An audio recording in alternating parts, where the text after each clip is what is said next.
Did you know that the phone in your hand has way more computing power than the machines that sent astronauts to the moon? It's pretty wild, right? So how did we get from these massive, room-sized brains to the pocket-sized powerhouses we use every day? Let's jump in and uncover some of the most surprising facts from the incredible history of computers. Okay, so let's start with the quick question for you. Picture the Apollo moon landing. One of the greatest achievements in human history, all powered by these brand new, cutting-edge computers. Now, picture that smartphone sitting in your pocket. Which one do you think is actually more powerful? If you guessed your smartphone, you are absolutely right. And honestly, it's not even close. The little device in your pocket is literally millions of times more powerful than all the computers that took humanity to the moon combined. And that one fact right there just perfectly sets the stage for the incredible journey we're about to go on. To really get this, we've got to go way back. We're starting in an era where the word computer meant something completely different. We're talking about colossal machines filling entire rooms. And believe it or not, when computer was actually a job title for a person. Get this number in your head for a second. 27 tons. That was the weight of one of the very first electronic computers, the ENIAC, all the way back in 1945. This thing was so enormous, it took up an entire room. So, what does 27 tons even look like? Well, it's heavier than 4 fully grown elephants. Just try to imagine the sheer scale of that. Early computing wasn't just about processing power. It was about pure physical size. But, maybe the wildest fact from this whole era is that the word computer didn't originally mean a machine at all. It was a job title. It was for people, often women, who did all the complex math by hand for huge science and space projects. They were the original computers. Okay, so from these giant calculators, the next big leap was making them interactive and, fun. This is where we start to see the first little hints of the personal, engaging devices we all use today, starting with how we control them and, of course, how we play with them. The next time you click your mouse, think about this. The very first one, invented back in 1964, was just a small block of wood. That's right, wood. It had 2 little metal wheels underneath to track movement. It's just a great reminder that all the slick tech we have today started out as a simple, kind of clunky idea. And what about games? Well, long before we had the amazing graphics of today, the first ever video game showed up in the 1950s. It was called Tennis for Two, and you played it on this tiny little oscilloscope screen, just bouncing a dot of light back and forth. You could totally call it the great-great-grandfather of Pong.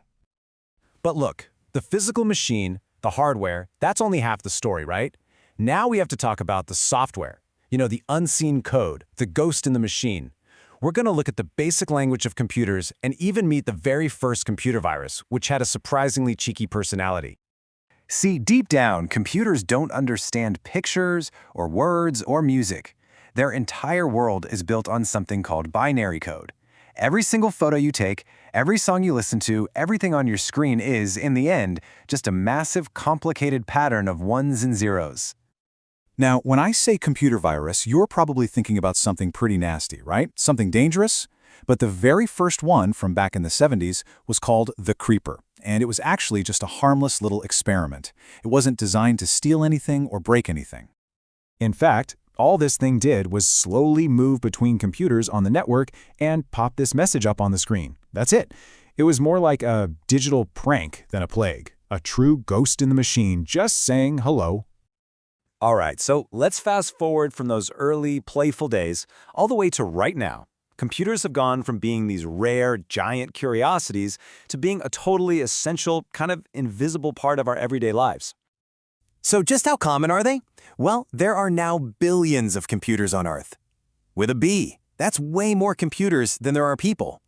They are, quite literally, everywhere, running almost everything in our modern world. And I'm not just talking about the obvious stuff, like laptops and phones. Think about it. Your car has dozens of computers running everything. Your TV has one. Your smart fridge is basically a computer that keeps your food cold. They're the invisible engines that make our world work.